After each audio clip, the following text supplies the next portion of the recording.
A teraz bardzo serdecznie będziemy tutaj prosić profesora Stephena Jensena o wykład. Pozwolę sobie tutaj przeczytać taką informację dotyczącą takiego biogramu. Tutaj mamy, jest to profesorem filozofii na Uniwersytecie Świętego Tomasza z Akwinu w Houston. Jest członkiem Centrum Studiów Tomistycznych. Ukończył studia magisterskie na Uniwersytecie Świętego Tomasza z Akwinu w Minnesocie w 1987 roku. W 1993 uzyskał stopień doktora filozofii na Uniwersytecie Notre Dame. Specjalizuje się w etyce, filozofii średniowiecznej, myśli Tomasza z Akwinu, teorii działania, sztuce biomedycznej i prawie naturalnym.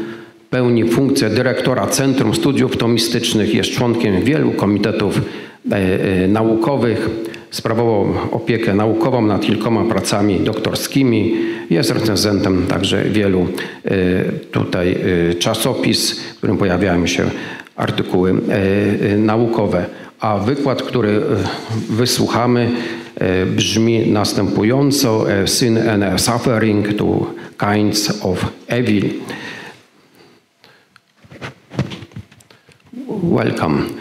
Welcome in our university. Please give your lecture. I would like to thank especially Father Bogusław and Dr. Rafał for inviting me here to speak. It's a pleasure to be here in Poland. I've never been, and the time I've spent here so far I've enjoyed very much. As Father Bogusław mentioned, I'm talking about the two different kinds of evil, the evil of sin and the evil of punishment. And is that what you're talking about, Anna? No. We're looking at this in the thought of St. Thomas Aquinas. So you're looking at two different kinds of evil, the Latin word sin for culpa here, and suffering is pena, and could be translated as suffering or punishment in English. And one of the important things Aquinas says about these two is that sin has a greater notion of evil. You can see the examples I give here of a woman killing a man as an example of sin. Example of suffering is just the man being dead, right? So it's some kind of evil in some way or other, but it's not the evil of sin.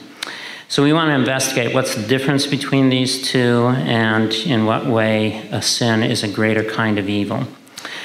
Just very quickly here, I'm going to adopt a convention in English. I'm not sure about Polish, but in English the word evil doesn't do the same job as the word malum in Latin. So we would call a spoiled brat bad, and we'd never call a spoiled brat evil, but we would call Hitler and Stalin evil.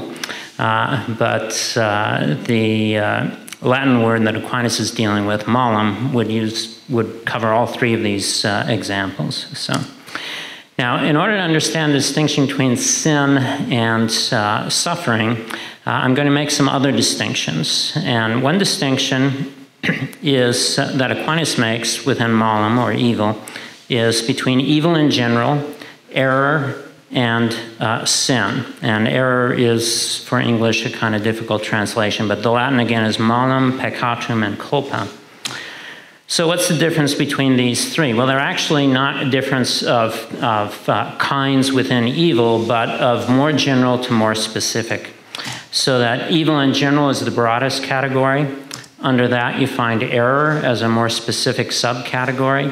And under that, you find sin as the narrowest category.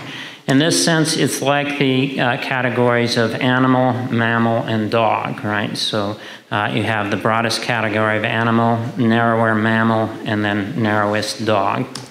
So looking at these three divisions, then, evil in general would include such things as bad eyes, if you have bad sight and you need glasses, or even blindness. Complete blindness would be an example of evil in general.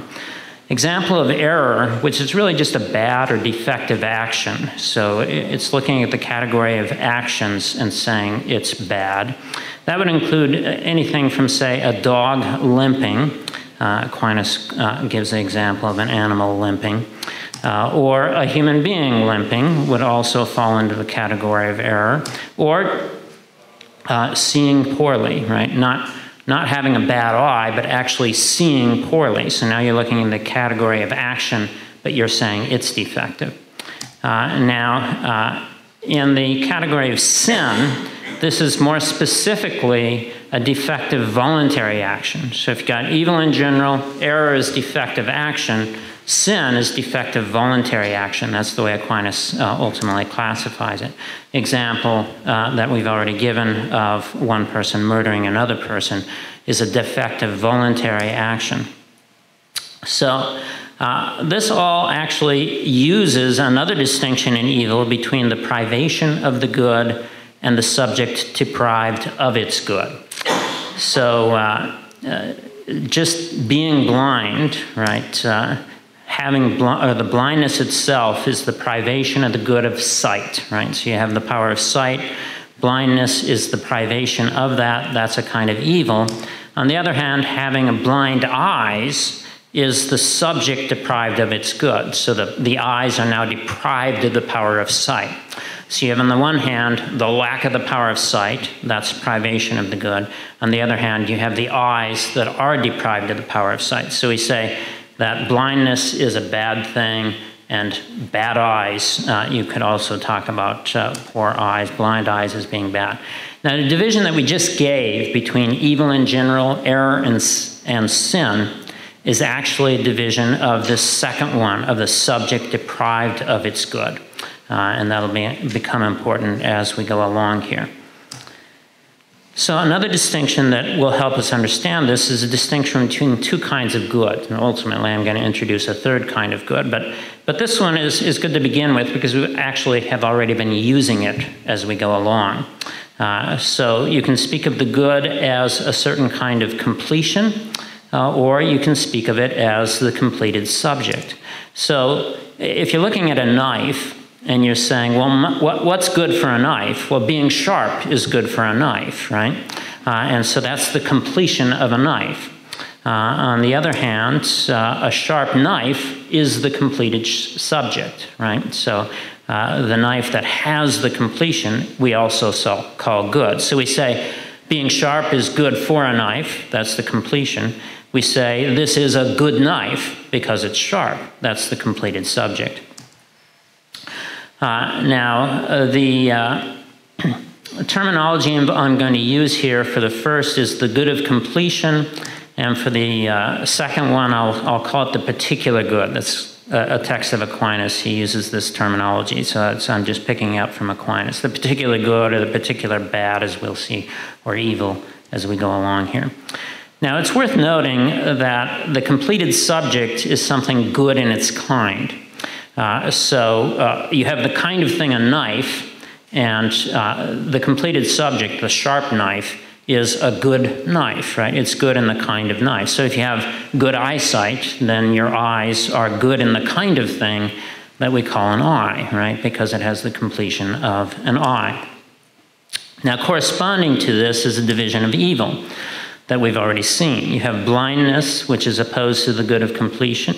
And you have a bad eye, which is opposed to the completed subject, right? This we'll call the particular evil, again, following Aquinas, who calls it the particular evil. So we've got these two kinds of good, the good of completion and the good of the completed subject, or the completed good. But I'm going to pick up on a text of Aquinas, the De Malo, question 1, article 2, where he actually makes a threefold division of the good. Don't find this division too often in Aquinas, but it's there, and you find hints of it elsewhere as well. So this third kind of good I'm going to call the good of order. Aquinas doesn't give a name for it. And for the good of completion, he calls it an absolute good, by the way, but I haven't adopted that terminology. So I'm going to call this the good of order. And the idea behind this is that a subject is good even without its completion. It's good by being ordered to its completion. That's the way Aquinas will refer to it. So a knife, for instance, is ordered to the good of cutting. Even if it's a dull knife, it's still a knife ordered to the good of cutting, right? Or your eyes are ordered to the good of seeing. Even if you have bad eyes, they're still good insofar as they're ordered to the good of seeing. So that's why we're going to call this the good of order. And this actually makes for a good kind of thing. I just talked about the completed subject being good in its kind. Now I'm talking about something being a good kind of thing. So a knife is a good kind of thing because it's ordered to cutting, or a doctor is a good kind of thing because he's ordered to healing. And that's the case even for a bad knife, right? So here I have a broken knife. A bad knife is still ordered to cutting, and so it's a good kind of thing, although it's a bad instance of this kind of thing. And a bad doctor is still a doctor, and a doctor is ordered to something good. And so that's a good kind of thing to be a doctor. But in this instance, we have a bad instance of a doctor. He's not a good in his kind, right? Now, this third kind of good, a thing stretches beyond itself. We've already seen this, that the doctor, for instance, stretches beyond himself to the patient to heal the patient. So he's ordered to something beyond himself, to a good that's beyond himself, right? Aquinas actually says that all created things, all creatures are ordered to the divine good, right? So they're all stretching beyond themselves to the divine good.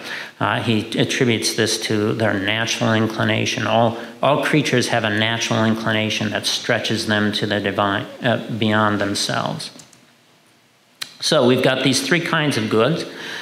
The good of completion, the completed subject, or the particular good, and the good of order. Now, I'm going to make a further division within the good of order. So this is the way Aquinas always goes about things, is making divisions. So I'm going ahead and making tons of divisions as we go along here, right?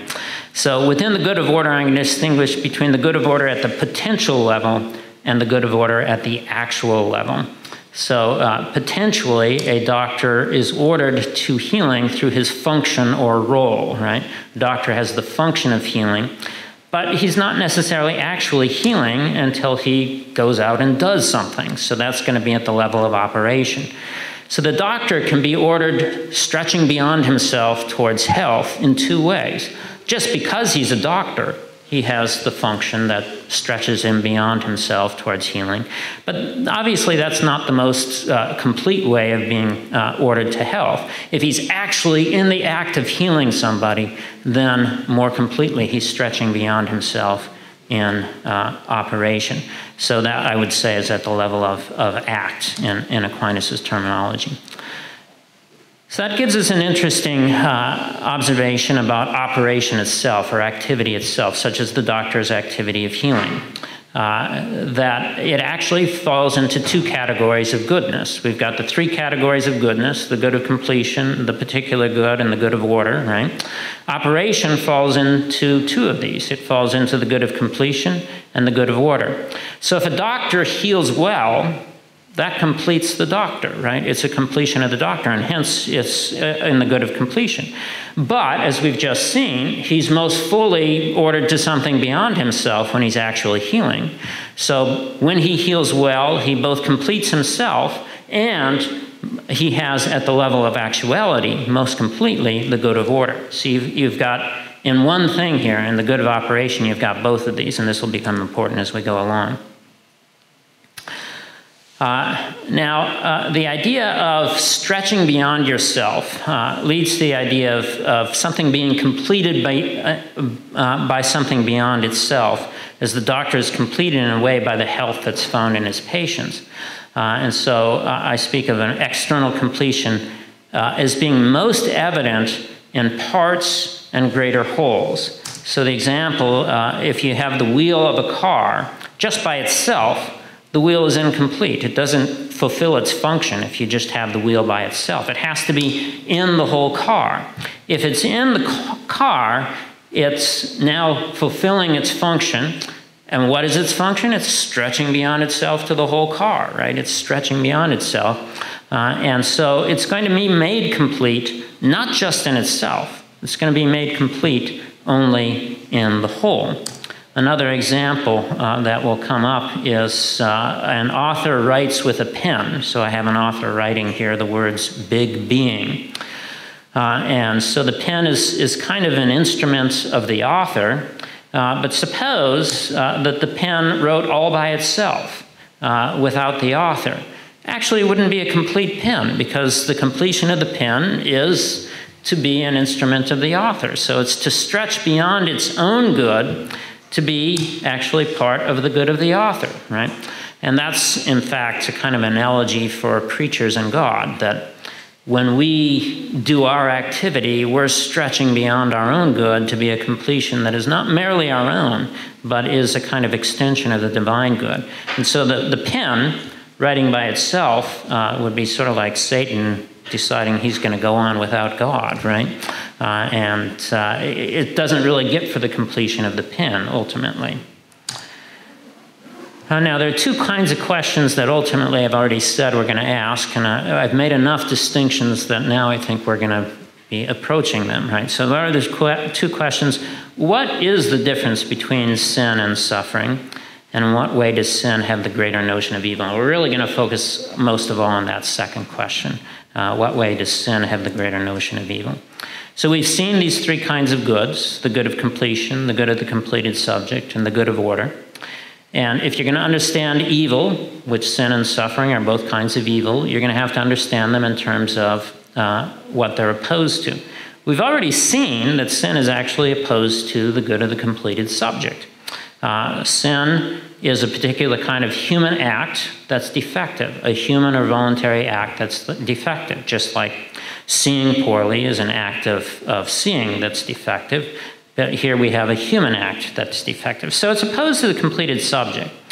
But it turns out that this answer doesn't really help us that much because we still have to answer the question, well, of what is sin deprived? If you said you had bad eyes, you'd say it's deprived of good eyesight, right? So you'd really be looking at the good of completion to explain what makes for a bad eye. Same thing when it comes to sin. It's a human action that's deprived in some way, and you have to ask, what is it deprived of, right? So we're going to have to understand what it's deprived of. There's another reason why just saying that it's opposed to the good of the completed subject is inadequate. That has to do with Aquinas' explanation between the difference between sin and suffering. Suffering involves a deprivation of what Aquinas calls first actuality, whereas sin involves a deprivation of what he calls second actuality. Second actuality really just means operation here or activity. So a knife cutting is second actuality. Obviously, it's not a sin for a knife to cut poorly because it's not a human action, but it is an error for the knife to cut poorly. And so I have that example there. So, but what's this deprivation of first actuality? Well, that's everything else that leads to operation. So it would be the blade of the knife, the sharpness of the knife, the handle, everything that would go into the knife that would prepare it to cut well. That would be the first actuality. So if it's deprived of being sharp, then that's a kind of suffering at the level of the knife, so to speak, right? But if it's actually cutting poorly, that would be more at the level of second actuality, where we find sin to be. So we look at our example of somebody killing somebody else. You have the evil of murder. It involves a deprivation of second actuality, right? The death of Jim, or the victim in this case, the death of the victim in this case is suffering. It's deprivation of first actuality, right? Whereas the actual murder is deprivation at the level of operation. So you've got Jim, or just the victim, and then you have the complete sin involves the activity. We've already seen, however, that operation has two kinds of levels here. Operation involves the good of completion and the good of order. So if Aquinas says that sin differs from suffering because sin is found in second actuality, which is operation, that still leaves us with an ambiguity. Still leaves us with a question, well, but operation is opposed to two kinds of goods. It's opposed to the good of completion, and it's opposed to the good of order.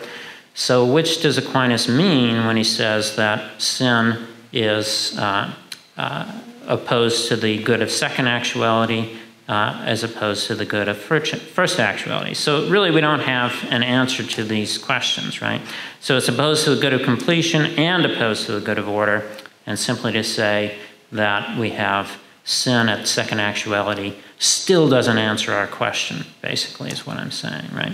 So again, kind of as a recap here, we've got sin is deprived of the good of completion. It is itself opposed to the good of completed subject, and it's deprived of the good of order. These are three possibilities that we might have as we're trying to explain things. The second one we said is true, but it's not that helpful because we still have to figure out what the human action is deprived of, right? So that leaves us with two possibilities.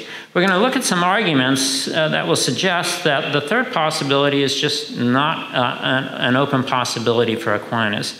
He's going to say everything is ordered to some good, and therefore it seems like nothing is deprived of the good of order. That should lead us to the conclusion that sin is ultimately deprived of the good of completion. But I'm not going to reach that conclusion as it turns out. But we're going to have to see how we get there. But that's what it looks like right now. And we're going to look at that idea that nothing is deprived of the good of order as we go along here. So everything is ordered to good, nothing is ordered to evil. That's what Aquinas actually teaches. And so it seems like nothing is deprived of the good of order, right? However, it looks like some things might be deprived of the good of order because they cause evil. And Aquinas says evil can be caused in two different ways, either by a well-functioning agent or by a damaged agent. You can have the poor functioning, right? So a properly functioning agent, he says, introduces one good thing and thereby removes another. His favorite example is that fire consumes air, okay? So fire introduces one thing, namely the spread of fire is, in his physics, is the way he would, or chemistry is the way he would imagine this, right? Fire introduces the spread of fire, so that's introducing something good, but in the process, it removes air, and that's something evil for air at any rate, right? So, or something bad for air.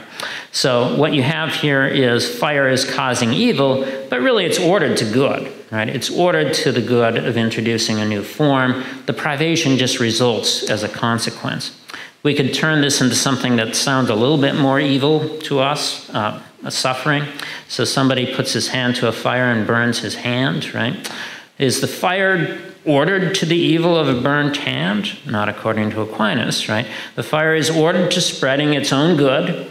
In the process, it damages the hand, right? So it removes the good of life or health in the hand by introducing its own form. So we have, again, fire isn't ordered to the evil of the hand. It's ordered to the good of spreading its own form, but evil results as a consequence.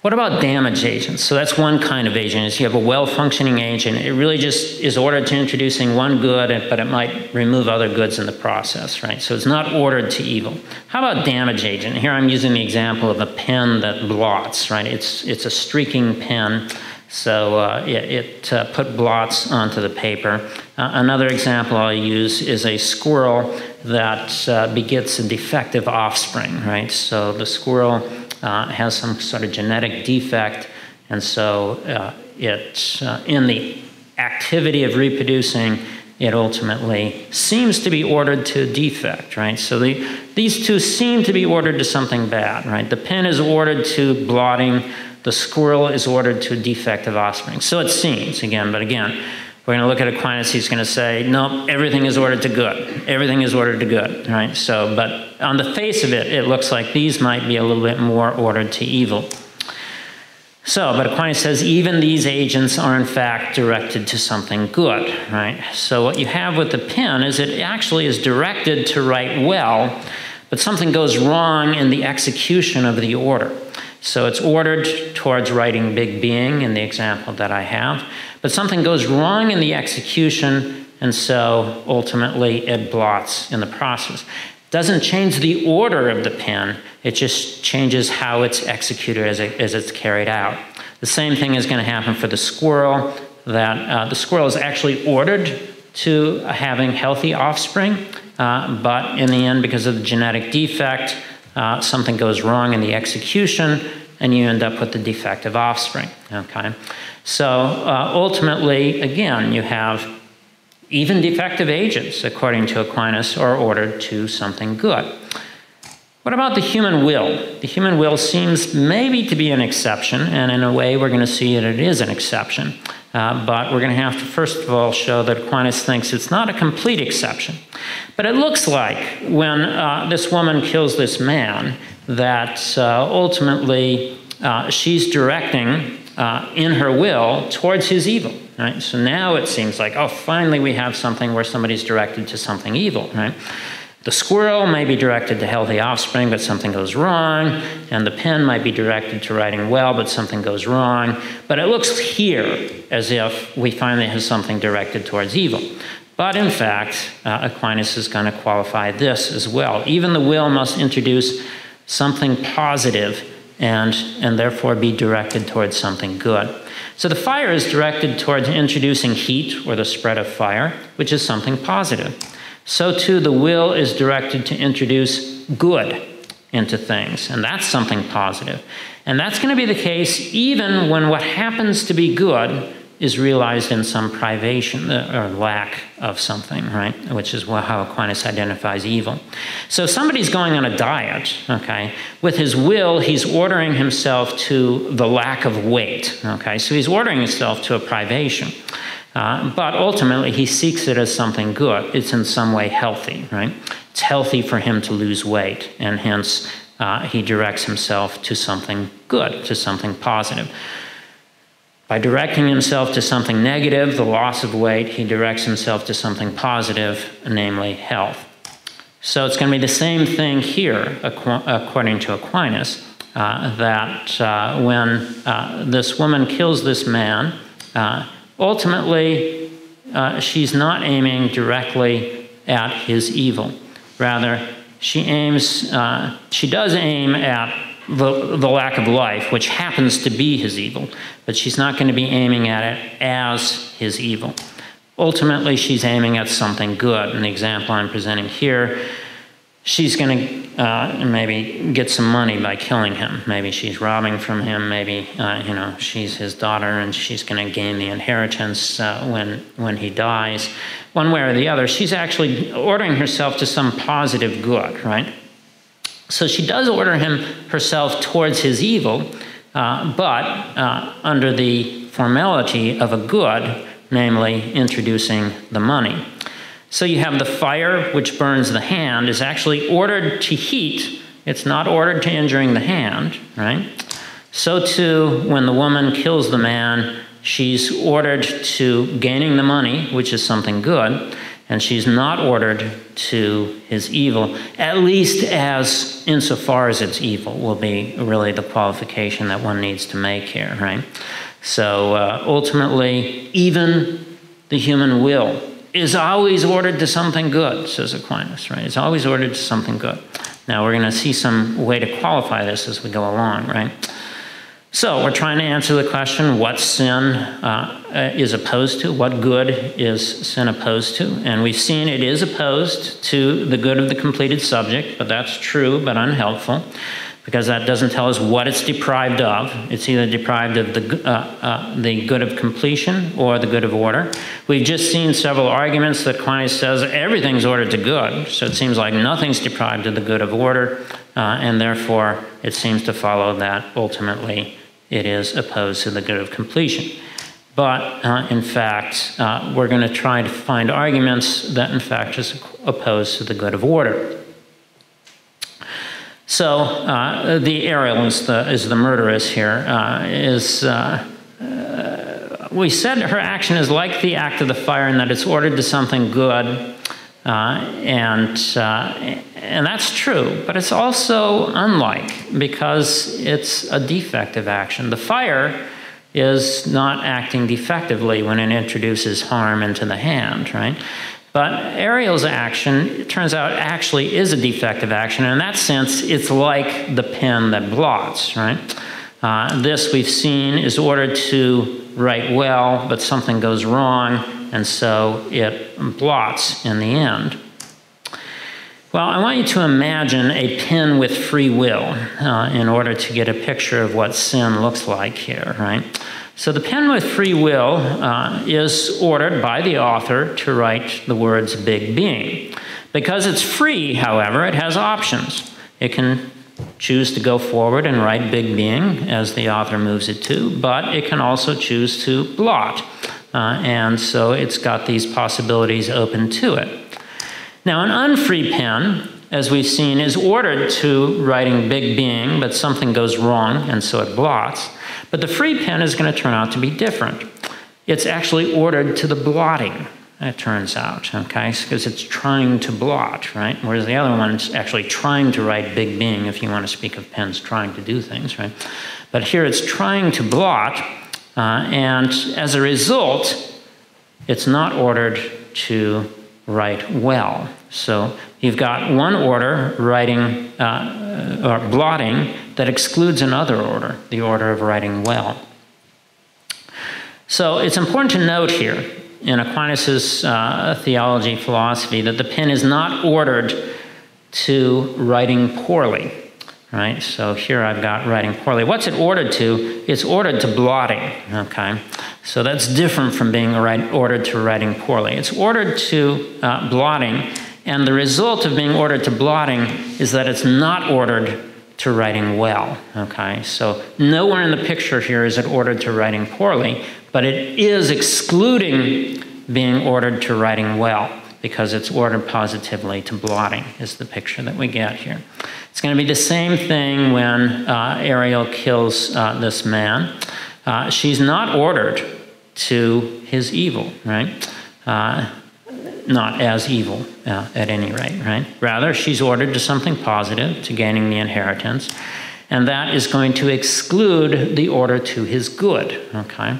So the pen is not ordered to writing poorly, but it is ordered to blotting, which excludes writing well. Ariel is not ordered to the evil of the victim, but ordered to gaining money, but that excludes being ordered to his good, right? So now we look at sin as a voluntary defective action, and we're going to see that it's different from all other defective actions through our analogy with the pen. So Ariel should be, in her action, in her second actuality, she should be ordered to the good of this man, right? She should be ordered towards his good. She should be passing on the good that she has to him. That's the proper order. But in her action, when she kills, she orders herself to another good that excludes being ordered to his good, right? So ultimately, we're going to have something unique when it comes to human sins. So we're looking at the question, what is sin opposed to? Is it opposed to the good of completion or opposed to the good of order? We saw it seems like it couldn't be opposed to the good of order and therefore had to be just opposed to the good of completion. Now we can see that now we're going to have the possibility of both. Sin is opposed to both the good of completion and to the good of order.